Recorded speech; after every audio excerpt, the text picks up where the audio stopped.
నమస్కారం.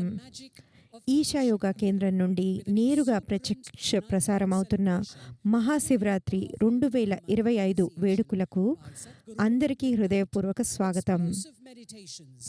ఎంతో అద్భుతమైన ధ్యానాలు, సద్గురు అందించే జ్ఞానాలు, ఇంకా ఎంతో అద్భుతమైన కళాకారులు ప్రదర్శించే ప్రదర్శనలు, వీటన్నిటితో ఈ కార్యక్రమం 20 భాషల్లో, 11 భారతీయ భాషల్లో, మిగతావి అంతర్జాతీయ భాషల్లో ప్రత్యక్ష ప్రసారం అవుతుంది.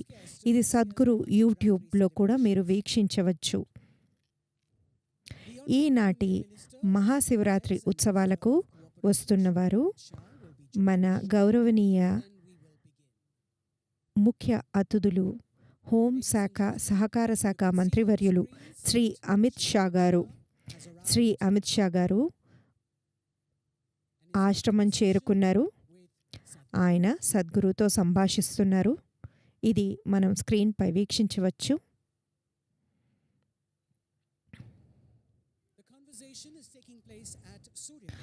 వాళ్ళు ఉన్న ప్రదేశాన్ని సూర్యకుండం అంటారు.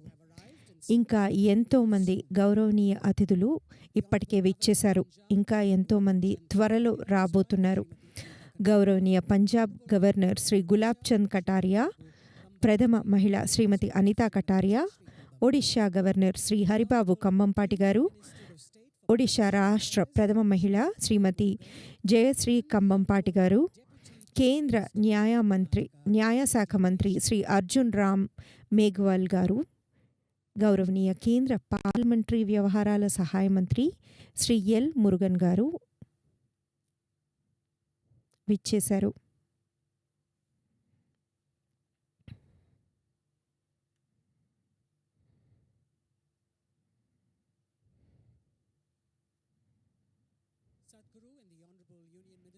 సద్గురు ఇంకా మన హోంశాఖ మంత్రి శ్రీ అమిత్ షా గారు నాగా ప్రతిమ వద్ద ఉన్నారు. ఇది మన యోగ సాంప్రదాయంలో ఎంతో ప్రాముఖ్యత ఉంది. సద్గురు ప్రతిష్ఠించిన నాగా మన ఆరోగ్యానికి, శ్రేయస్సుకు, ఇంకా మార్మికతను శోధించడానికి ఎంతగానో ఉపకరిస్తాయి.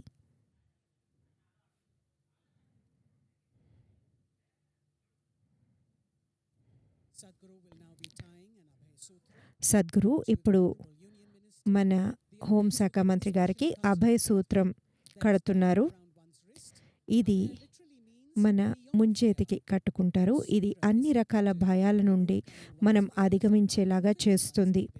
ఇది మన ఆశయాలు నెరవేరేలా చేస్తుంది.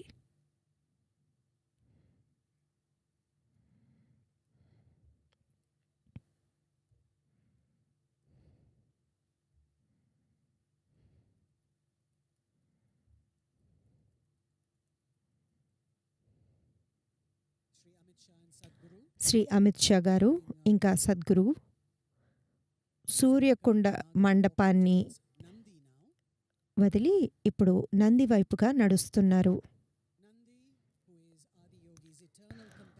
ఆదియోగికి ఎల్లప్పుడూ శాశ్వత సహచరుడు నంది. మనం శివాలయాల్లో ఎప్పుడు నందిని చూస్తుంటాము. సద్గురు సన్నిధి బెంగళూరులో కూడా నంది ప్రాణప్రతిష్ఠ చేయబడింది.